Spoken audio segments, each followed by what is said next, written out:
And I'm taking John Campion at the moment. Yes, I'm going to hopefully oust him and taking a very different angle. We've got so many rough sleepers. We've got young people with mental health problems who get caught up in county lines, don't get early intervention with CAMS, Child and Adolescent Mental Health Service. So they then become self-medicated on alcohol and drugs, end up in Shrewsbury Prison, or when we had Shrewsbury Prison or other prisons and county lines. I worked in Shrewsbury Prison 17 years ago, and it was thought then that 75% of the prison population were undiagnosed or autistic with ADHD. So we need to take a completely different stance on this, working more collaboratively with social care, with mental health services, NHS, housing, and none of currently John Campion's finances, which is quite a few million, go on addiction services, all supporting children's mental health. It does a little bit go on women and girls violence, but not enough. We need a completely different stance, and this is what, and my own experience being an ex-care child, I could have easily have got sidelined off. And actually, my own experience of going into a relationship with domestic abuse, which we have a lot of, is that of those young girls coming out of care that think this is normal behaviour. And we have to take, again, a different stance on that, because domestic abuse, especially in rural areas, has really rocketed. Can I ask you what you think about single-sex spaces and women, what a woman is? That's my single issue, actually. Right, so yes. Especially autistic children. Yes, my eldest is non-binary, born female, non-binary now. And I ask them to go to... tomboy, didn't it? Yes. Yes, and they have been called a tomboy, and it's taken me quite a long time to actually refer to my eldest as they, them, having 20 odd years of experience in calling them she, but actually having more spaces that are aimed at specific, where did we go to recently? Where did we go to recently? We went to the Labour conference in Liverpool, and it was absolutely, it was amazing to go into the building. It said, and it was this door, cubicle, was aimed for anybody. So whoever went in there, it was aimed at that person. So nobody could actually get in there. It was like a disabled unit, but it was aimed at anybody. So that would cover those that felt that they were in the wrong body, trans. But do you really believe anyone's born in the wrong body?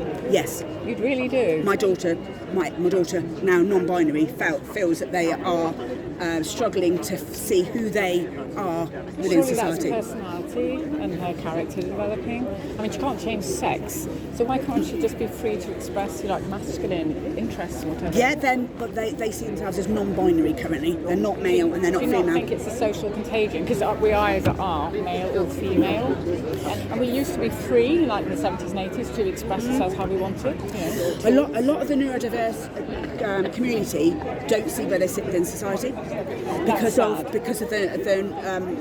they're not accepted for who they are. So we've failed them. They haven't changed sex. We've just failed them. They feel that gender is very different to sex. They were born, but there are some that feel that they were born in the wrong body, and it's to understand those as individuals and to accept them as an individual. But we need safe areas for everybody. That's what we need. Yeah, including women. Yeah, definitely.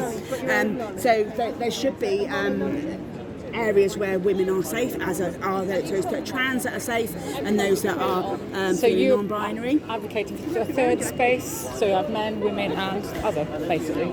Well, my eldest uses the disabled space. What about the disabled? Because they are also autistic, ADHD, PDA, so they're a neurological. They are actually using it as it is intended. However, do you think that's the answer? Then disabled. I think then that the answer is to be able to understand everybody and to respect everybody as who they are.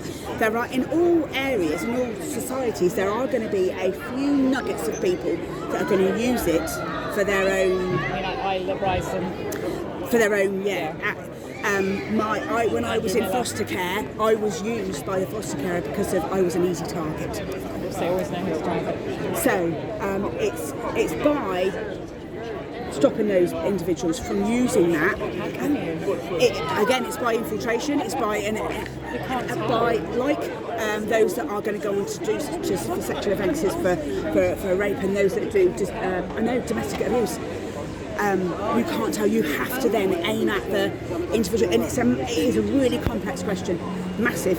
and we have to do a lot more analysis of that to be able to gain a clearer understanding. But we get it in all areas, and it's been throughout history.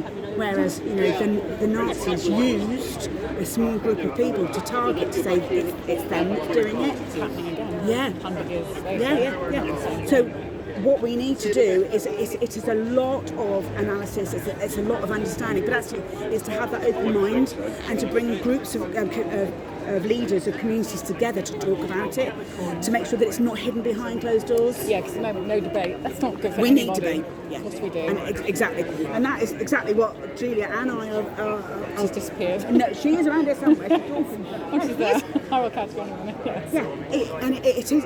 You're right. It's about campaign. It's about talking about it, collaborative working, ensuring that people within these different groups are not marginalised but are brought in as part of our community. My role as mayor up until May was very much about pulling all of our communities together and communicating, whether that be religious, whether that be social communities, whether that be different ethnicity groups, whether that be young, old, the whole lot. It's really important that we do communicate. And I took it from, when we had the first part of the lockdown, when everybody came together and we had that real community spirit. That's what we need to push. Very much a collaborative, and that's how I work, and that's very much how much Julia works. So yeah, she's I will go and catch her. Thank you very much. No worries. And you. Thank you.